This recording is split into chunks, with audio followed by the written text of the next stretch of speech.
শিক্ষামন্ত্রী ডক্টর আনম এহসানুল হক মিলন জানিয়েছেন ২০২৭ সালের এসএসসি ও সমমানের পরীক্ষা জানুয়ারি মাসে অনুষ্ঠিত হবে। একই সঙ্গে ২০২৮ সাল থেকে দেশের শিক্ষা কারিকুলামেও পরিবর্তন আনা হবে। বুধবার রাজধানীর আজিমপুর গার্লস স্কুল অ্যান্ড কলেজে আসন্ন এইচএসসি ও সমমান পরীক্ষা উপলক্ষে আয়োজিত কেন্দ্র সচিবদের মতবিনিময় সভায় তিনি এ ঘোষণা দেন।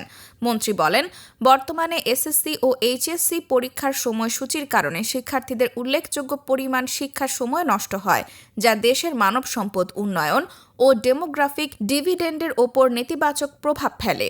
এই বিষয়টি বিবেচনায় নিয়েই ২০২৭ সালের এসএসসি পরীক্ষা জানুয়ারিতে নেওয়ার সিদ্ধান্ত হয়েছে। রমজান ও ঈদের আগে পরীক্ষা শেষ করার বিষয়ে শিক্ষার্থী, শিক্ষক ও অভিভাবকদের মতামত নেওয়া হয়েছে এবং সবার মতামতের ভিত্তিতেই এ সিদ্ধান্ত গ্রহণ করা হয়েছে। এছাড়া আসন্ন এইচএসসি পরীক্ষাকে কেন্দ্র করে নকল ও প্রশ্ন ফাঁসের বিরুদ্ধে কঠোর অবস্থানের কথাও জানান শিক্ষামন্ত্রী। তিনি বলেন, পরীক্ষায় কোনো শিক্ষার্থীর কাছে নকল পাওয়া গেলে তাকে আইনের আওতায় আনা হবে।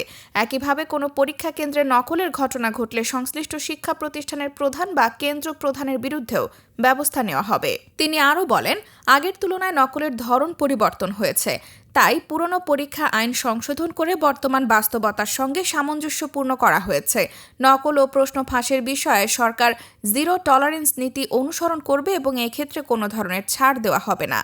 সভায় ঢাকা ৭ আসনের সংসদ সদস্য হামিদুর রহমান, ঢাকা শিক্ষা বোর্ডের চেয়ারম্যান অধ্যাপক আক্তারুজ্জামান এবং সচিব অধ্যাপক এস এম কামাল উদ্দিন হায়দার সহ সংশ্লিষ্ট কর্মকর্তারা উপস্থিত ছিলেন।